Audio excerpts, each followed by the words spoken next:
siswa semuanya dalam video series terkait dengan metodologi penelitian kualitatif. Sebelumnya mungkin teman-teman sudah belajar ya tentang filosofi pendekatan penelitian kualitatif, proses penelitian kualitatif, dan isu-isu apa saja yang mungkin muncul dalam melaksanakan penelitian kualitatif. Di video kali ini kita akan membahas tentang apa saja yang perlu dipertimbangkan dan bagaimana cara untuk pengambilan data di penelitian kualitatif. Terdapat setidaknya 4 hal yang mungkin menjadi catatan kita sebelum kita mendiskusikan tentang bagaimana sih pengambilan data di penelitian kualitatif. Yang pertama yang perlu kita pahami adalah bahwa penelitian kualitatif ingin mencari tahu kenapa manusia atau seorang individu berpikir atau memiliki perasaan tertentu yang dapat mempengaruhi cara mereka berperilaku. Kedua, dan yang paling utama, penelitian kualitatif tidak bertujuan untuk menggeneralisasi atau mencari temuan populasi yang besar. Yang ketiga, penelitian kualitatif tidak berfokus pada teknik-teknik pengambilan data tertentu, tetapi apa sih yang bisa kita gunakan yang terbaik untuk menjawab pertanyaan penelitian kita. Dan yang terakhir, penelitian kualitatif mungkin menerapkan berbagai metode untuk pengambilan data, dan ini bisa juga disesuaikan selama kita melaksanakan penelitian, termasuk jika kita perlu juga menyesuaikan atau mengadaptasi pertanyaan penelitian kita jika diperlukan. Sama halnya dengan proses penelitian kualitatif, di dalam bukunya tahun 2018, Creswell dan Noll juga mengilustrasikan ada 7 tahapan pengambilan data dalam penelitian kualitatif yang perlu kita pertimbangkan agar proses pengambilan data sesuai dengan prinsip-prinsip etika. Yang pertama, bagaimana kita memilih lokasi ataupun peserta penelitian. Yang kedua, bagaimana kita mendapatkan akses dan membangun rapor dengan peserta penelitian. Yang ketiga, bagaimana kita memilih peserta penelitian dengan cara yang berkohesis. Yang keempat, bagaimana kita menentukan teknik untuk pengambilan data. Yang kelima, bagaimana kita ingin merekam informasi yang kita dapatkan. Yang keenam, bagaimana kita meminimalisasi isu-isu yang ada di lapangan. Dan yang terakhir, bagaimana kita dapat menyimpan data yang sudah kita dapatkan dari lapangan secara aman. Yuk kita mulai bahas satu persatu, dimulai dari bagaimana kita memilih lokasi atau individu sebagai peserta penelitian kita. Dalam bukunya, Creswell dan Noll menjelaskan bahwa ketika kita memilih lokasi atau peserta penelitian, itu akan ditentukan dengan apa pendekatan kualitatif atau tradisi penelitian kualitatif yang akan kita gunakan. Sebagai contoh di sini, jika penelitian kita menggunakan pendekatan naratif, mungkin kita ingin mencari individual atau sekelompok individual untuk menjadi peserta penelitian kita. Tentunya, individual ini adalah orang-orang yang dapat kita akses, ingin memberikan informasi, dan juga memiliki karakteristik, misalnya memiliki pencapaian ataupun keterkaitan khusus dengan fenomena-fenomena yang ingin kita teliti. Sebagai contoh yang lain, jika di penelitian studi kasus, tentunya peneliti ingin memilih lokasi maupun kejadian tertentu untuk kita teliti. Misalnya ada program, acara, proses kegiatan, maupun individu atau sekelompok individu yang terkait dengan studi kasus tersebut. Nah, di sini ada pendapat dari Robert Stake, seorang ahli penelitian studi kasus, yang mengemukakan bahwa jika penelitian studi kasus hanya melibatkan 1 orang individu saja, maka mungkin pendekatan yang lebih cocok adalah dengan pendekatan naratif, biografi, atau life history. Namun, jika misalnya sebuah studi kasus melibatkan beberapa individu-individu yang saling terkait dengan satu studi kasus, maka juga bisa dipertimbangkan sebagai collective case study. Kemudian dalam mempertimbangkan pemilihan lokasi atau individu, terkadang seorang peneliti ingin menggunakan atau meneliti sebuah lokasi atau individu yang sudah familiar. Misalnya kita ingin meneliti di perusahaan kita sendiri atau di organisasi kita sendiri. Yang di sini seringnya disebut sebagai your own backyard, atau seakan-akan kita meneliti di kebun belakang kita. Nah, tentunya ada kelebihan dan kekurangan jika kita ingin meneliti di tempat atau lokasi penelitian di mana memang kita sudah berada di dalamnya, misalnya di perusahaan atau organisasi. Tentunya kelebihannya adalah kita dapat mendapatkan akses dengan mudah dan juga membangun rapor dengan peserta penelitian kita. Tetapi perlu juga diperhatikan bahwa mungkin hasil-hasil penelitian kita ini juga dapat memberikan informasi, baik itu sifatnya informasi yang positif ataupun informasi yang negatif bagi citra perusahaan ataupun organisasi kita. Sehingga tentunya banyak melibatkan relasi kuasa dengan penelitian-penelitian yang melibatkan our own backyard seperti ini. Yang perlu diperhatikan juga dalam penelitian-penelitian yang lokasinya kita sudah familiar adalah menentukan bagaimana proses untuk validasi penelitian supaya bias-bias kita tidak tercampur ketika kita nanti melakukan analisis dan interpretasi data. Tahap selanjutnya adalah bagaimana kita bisa mendapatkan akses pada lokasi penelitian dan juga membangun rapor dengan peserta penelitian. Tentunya kita sudah tidak asing lagi ya bahwa karena penelitian kualitatif, seorang peneliti akan berinteraksi dengan lokasi maupun peserta penelitian. Tentu penting sekali untuk mendapatkan izin untuk memasuki sebuah lokasi penelitian tertentu. Nah, ada beberapa langkah untuk mendapatkan izin dalam memasuki lokasi penelitian ini. Misalnya, kita perlu mendapatkan izin ataupun persetujuan dari universitas atau lembaga yang ingin kita teliti. Dan tentunya yang tidak kalah penting adalah sebelum kita memasuki lokasi penelitian, kita juga perlu mendapatkan persetujuan dari ethical board atau komisi etik dari sebuah institusi akademik tertentu.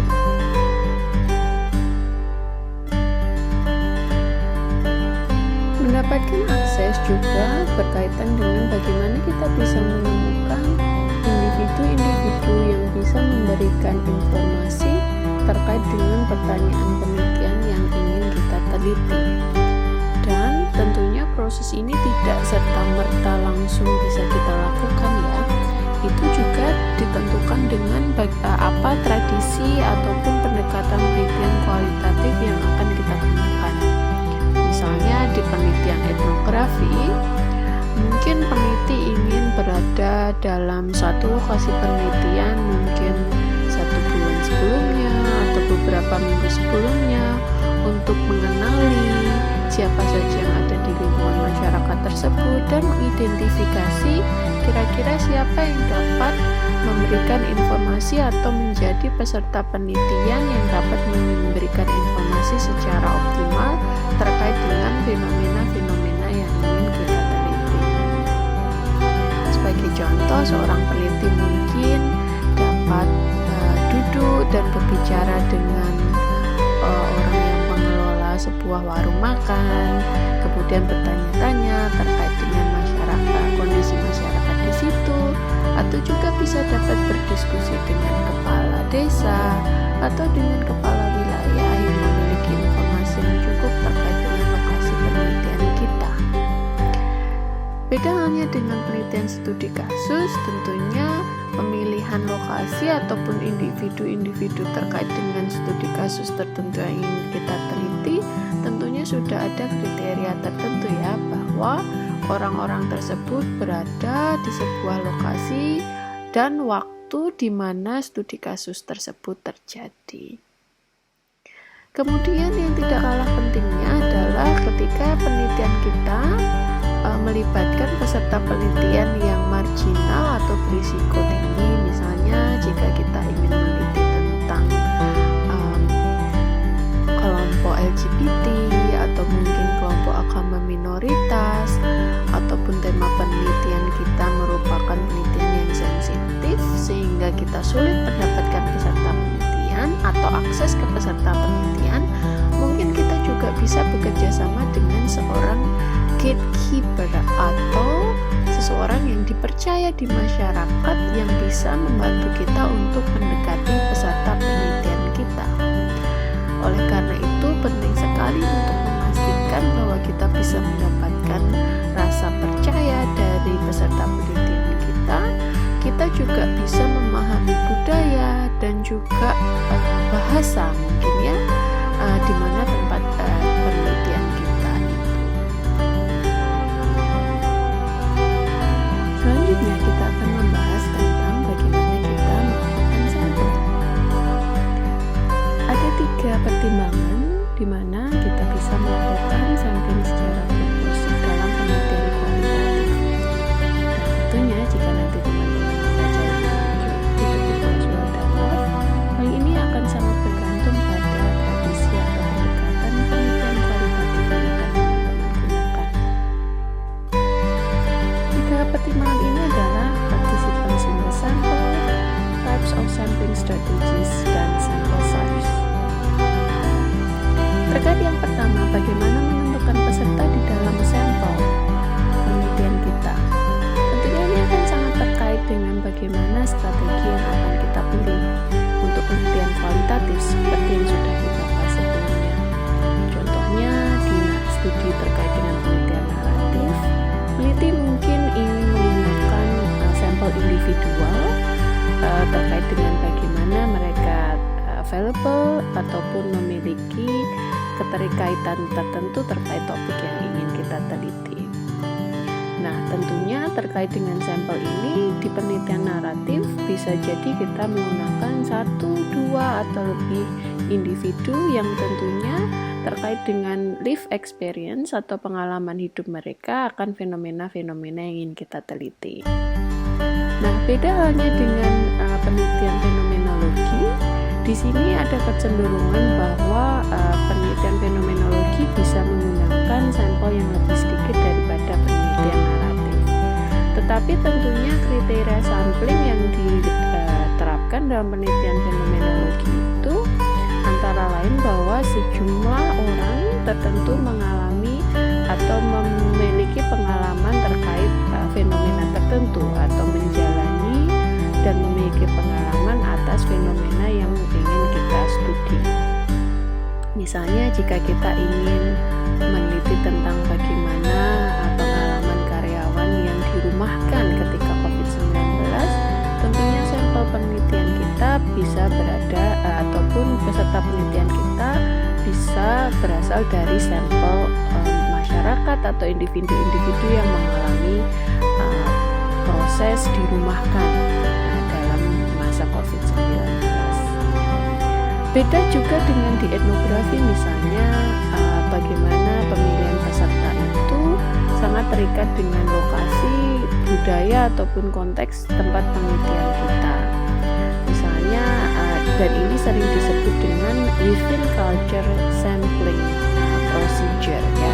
Jadi peneliti bisa memahami ataupun menghabiskan waktu selama beberapa waktu di dalam sebuah lokasi penelitian, kemudian bisa memilih mana saja peserta-peserta penelitian yang mewakili fenomena ataupun aspek-aspek yang ingin kita teliti ya. Jadi misalnya bisa mulai dari peneliti masuk ke dalam sebuah budaya atau lingkungan tertentu tertentu, kemudian bisa mingle ya atau menghabiskan waktu dengan semua elemen masyarakat, dan tentunya dari situ kita bisa memilih ya dari perspektif mana atau kelompok mana atau orang-orang yang mana atau informan yang mana yang bisa memberikan informasi yang paling optimal atau paling kaya terkait dengan fenomena penelitian kita.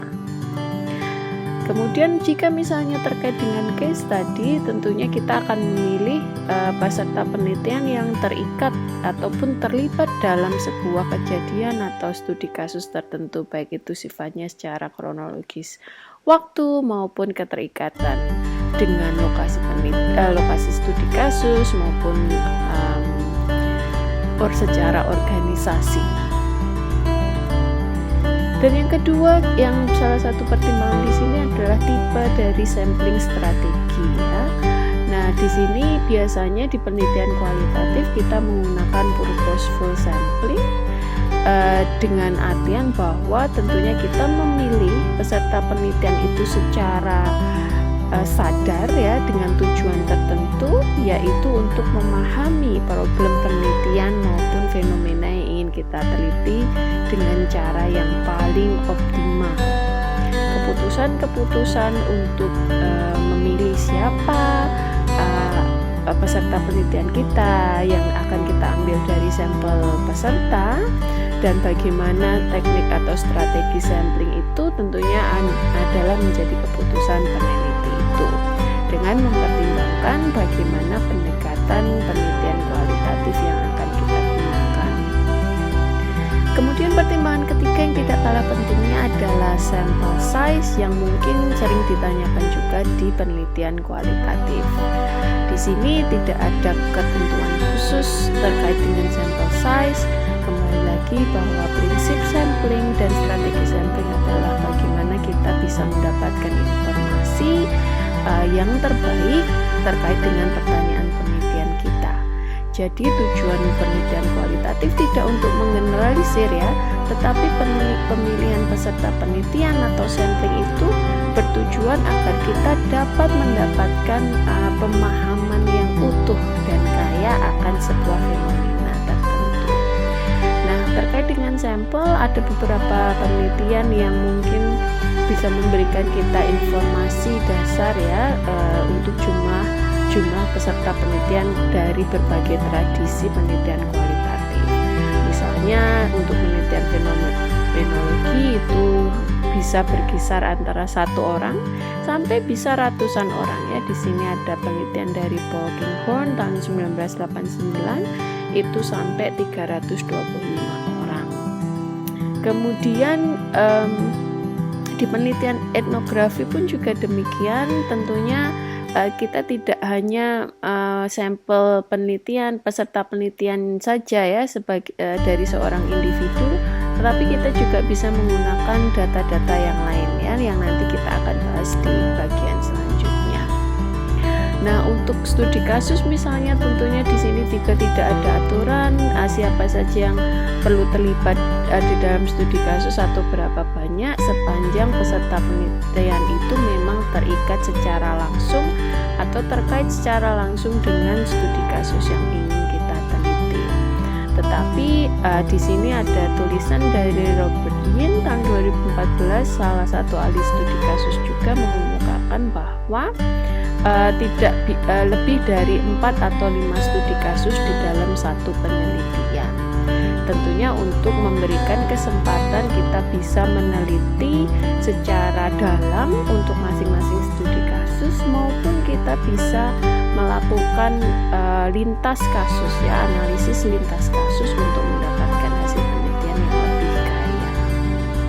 Pada slide ini dan slide berikutnya kami menyajikan tipologi untuk strategi-strategi sampling dalam penelitian kualitatif yang diutarakan oleh Miles dan Huberman dalam buku mereka tahun 1994.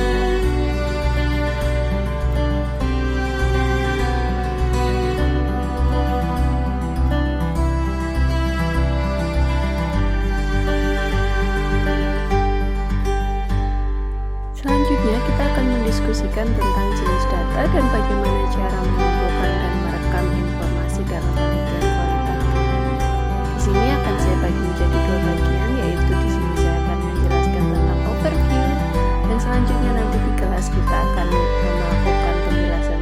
secara lebih lanjut dan melaksanakan praktek untuk melakukan wawancara dan diskusi. Yang pertama, ada 4 tipe data dalam penelitian kualitatif. Di sini bisa disebutkan sebagai data teks yang berasal dari interview atau wawancara yang berkisar dari wawancara satu persatu atau satu orang maupun wawancara dengan kelompok yang sering kita sebut dengan focus group discussion atau FGD. Wawancara juga bisa dilakukan dengan cara mediated ataupun dimediasi oleh internet, yaitu menggunakan web-based interaction ya, baik secara langsung maupun dengan kuesioner. Data selanjutnya adalah melalui observasi atau pengamatan langsung oleh peneliti. Di sini observasi dapat berkisar antara bagaimana kita melakukan non-participant observation maupun hingga participant observation. Data yang ketiga berupa data dokumen, yang dimana di sini berkisar antara dokumen-dokumen yang berupa dokumen pribadi maupun dokumen-dokumen yang berada di public domain atau public information. Yang keempat tentunya data berupa audiovisual yang itu berkisar antara misalnya penggunaan foto ataupun artefak-artefak yang terkait dengan pengalaman-pengalaman peserta penelitian kita. Nah, di tabel ini kita memberikan contoh ya terkait dengan keempat data ini yang teman-teman bisa baca lebih lanjut di buku Creswell dan North tahun 2018. Misalnya untuk wawancara, kita bisa melakukan wawancara satu-satu dengan peserta di dalam ruangan yang sama maupun secara virtual via web-based atau email platforms. Kemudian juga wawancara bisa berupa diskusi kelompok terarah di ruangan yang sama ataupun secara langsung maupun juga bisa secara virtual. Di sini observasi dibagi menjadi dua seperti yang tadi sempat saya jelaskan, yaitu non-participant observation, yaitu memang peneliti menjadi observer saja, atau participant observation, yaitu peneliti berganti ya, bisa memiliki peran dari sebagai peserta di dalam sebuah situasi yang kita observasi maupun hanya menjadi sebagai observer saja, yang sering disebut dengan participant observation. Dokumen-dokumen di sini bisa berkisar antara data atau dokumen pribadi maupun data yang ada di public domain. Di sini misalnya data ataupun dokumen yang kita buat sendiri selama penelitian, misalnya kita melakukan journaling selama kita melakukan penelitian. Kemudian juga ada personal dokumen dari peserta penelitian ya, bisa berupa surat, email ataupun blog dari peserta penelitian sendiri.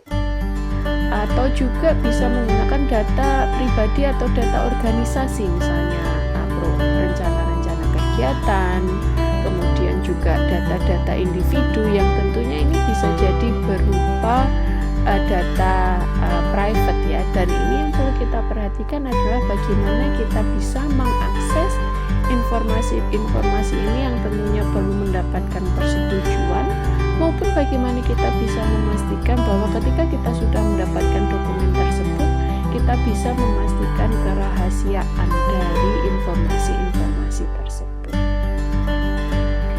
Selanjutnya juga ada dokumen yang memang sudah berada di public domain ya, yang bisa kita akses online maupun mungkin bisa kita akses melalui kontak langsung dengan organisasi ataupun lembaga yang menjadi tempat penelitian kita. Misalnya kalau kita ingin mengakses undang-undang ataupun peraturan organisasi, kadang itu menjadi dokumen publik tetapi tidak terpublikasikan sehingga kita perlu mengontak langsung pemilik dokumen tersebut. Materi-materi audiovisual antara lain misalnya kita menggunakan foto atau video ya, ketika misalnya kita menggunakan pendekatan foto voice ataupun video atau video-video yang dimiliki secara pribadi oleh individual ketika misalnya penelitian itu terkait pengalaman individu ataupun juga kita melakukan analisis informasi ataupun pemikiran ataupun pengalaman individu yang memang sudah diberikan di public domain seperti Instagram, Twitter, Facebook, dan lain sebagainya.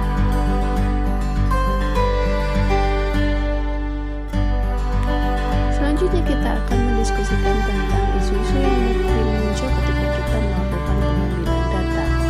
Sebagian dari isu-isu ini sudah pernah kita diskusikan pada pertemuan sebelumnya terkait dengan isu dalam penelitian kualitatif. Yang pertama yang perlu kita pahami bahwa ketika seorang peneliti melakukan pengambilan data kualitatif dan berinteraksi dengan peserta maupun lokasi tempat penelitian, tentunya banyak hal-hal yang perlu dinavigasi maupun diantisipasi, baik sebelum terjadi pengambilan data maupun pada saat terjadi pengambilan data. Tentunya salah satu hal yang mungkin bisa kita lakukan adalah bagaimana kita mempertimbangkan risiko atau memikirkan kemungkinan isu yang terjadi dalam tahapan-tahapan data pengambilan data. Di sini ada 4. Yang pertama misalnya terkait dengan bagaimana kita bisa mendapatkan izin untuk memasuki lokasi penelitian ataupun melakukan kontak dengan peserta penelitian kita. Kemudian yang kedua adalah bagaimana isu-isu yang mungkin muncul dalam prosedur dalam melakukan observasi. Kemudian yang ketiga adalah isu-isu yang mungkin muncul dalam dinamika antara peneliti dan peserta penelitian. Dan yang terakhir adalah bagaimana isu yang mungkin muncul dalam ketersediaan dokumen maupun materi-materi audiovisual. Isu yang pertama terkait dengan bagaimana seorang peneliti mendapatkan akses ke dalam sebuah organisasi, lokasi maupun kontak dengan peserta penelitian yang tentunya ada beragam tantangan, yaitu mulai dari bagaimana kita bisa meyakinkan peserta penelitian kita untuk berpartisipasi dalam studi kita, membangun kepercayaan maupun kredibilitas kita sebagai peneliti dalam studi tempat penelitian kita, maupun bagaimana kita dapat menarik respon dari peserta-peserta atau calon peserta penelitian. Tentunya kita hal ini mempertimbangkan bagaimana posisi kita juga sebagai seorang peneliti, khususnya ketika misalnya kita meneliti di tempat organisasi maupun perusahaan di mana kita bekerja nanti. Dalam hal ini ketika kita melakukan penelitian maupun ingin memahami suatu isu yang mana kita belum ketahui sebelumnya, bisa jadi kita sebagai peneliti juga terekspos oleh informasi-informasi baru yang sebelumnya kita tidak tahu dan memberikan ketidaknyamanan pada kita sendiri. Dan yang perlu kita mitigasi di sini tentunya adalah bagaimana pemikiran kita atau sudut pandang kita yang tentunya tidak bisa atau tidak boleh mempengaruhi cara kita untuk memperlakukan peserta penelitian kita maupun lokasi tempat penelitian kita, sehingga bisa jadi nanti peserta penelitian kita tidak memberikan informasi yang sesuai dengan apa yang pengalaman mereka, karena mungkin mereka takut akan judgement kita, maupun jangan sampai sudut pandang kita mempengaruhi kita dalam melakukan interpretasi terhadap data.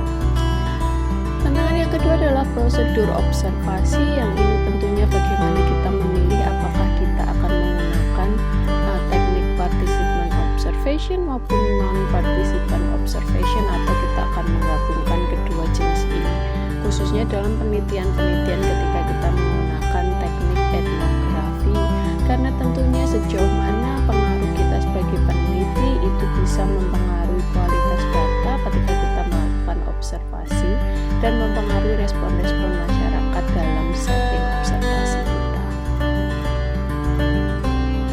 Dan yang ketiga dan pernah kita diskusikan sebelumnya adalah bagaimana kita bisa memitigasi atau mengelola dinamika hubungan antara peneliti dan orang yang kita teliti, khususnya dalam setting wawancara. Dalam hal ini tentunya banyak faktor yang bisa mempengaruhi, khususnya bagaimana peran kita maupun posisi kita sebagai peneliti, dan bagaimana kita menempatkan atau men-setting situasi wawancara, bagaimana kita menempatkan peserta penelitian sebagai expert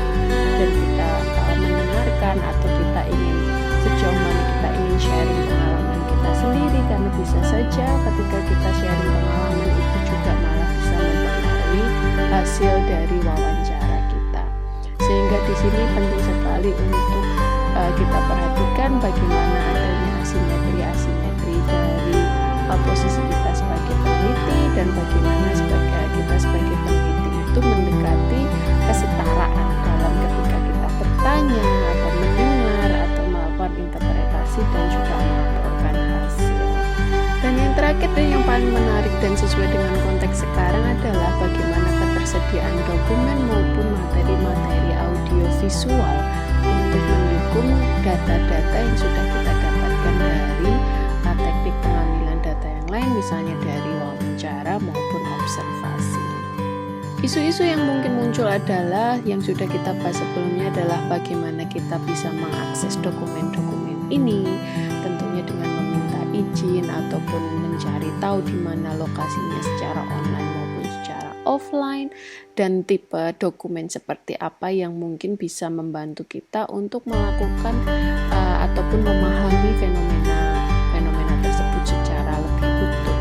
Baik dokumen itu berasal dari kita sendiri, dari jurnal-jurnal yang kita miliki, maupun dokumen-dokumen audiovisual yang lain yang muncul. Misalnya ketika kita melakukan penelitian terkait pengalaman karyawan yang dirumahkan, bisa jadi kita bisa juga menggunakan dokumen semacam meeting notes ataupun rekaman diskusi ataupun dokumen lain yang menunjukkan bagaimana pengambilan keputusan perusahaan ketika merumahkan seorang karyawan.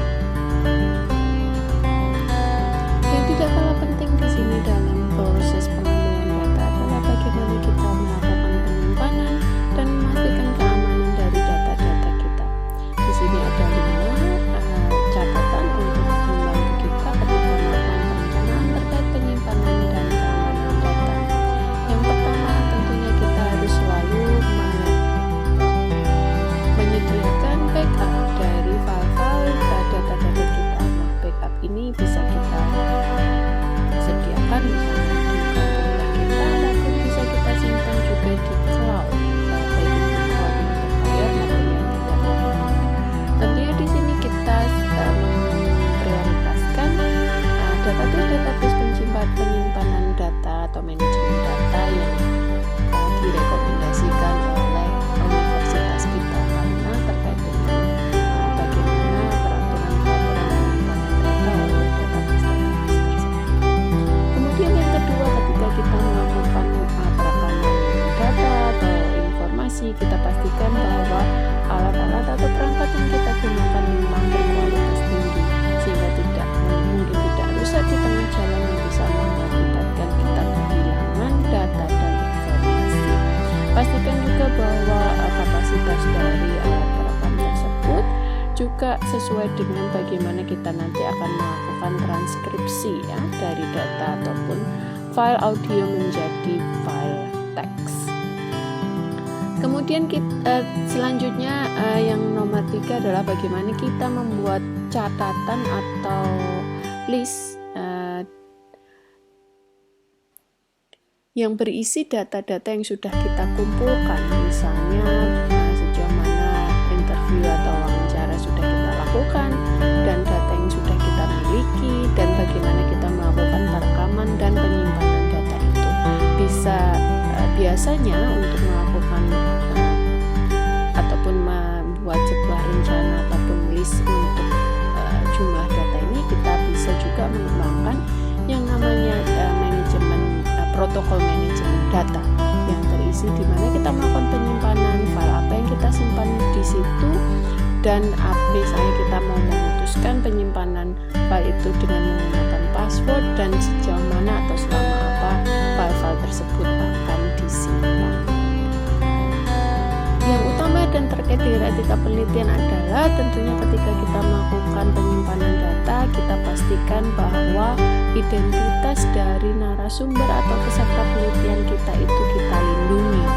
Contohnya misalnya dengan melakukan anonimitas dari data penelitian kita, ataupun kita tidak menggunakan nama asli ketika kita melakukan penamaan data ataupun penamaan file, termasuk juga dalam protokol penyimpanan data kita.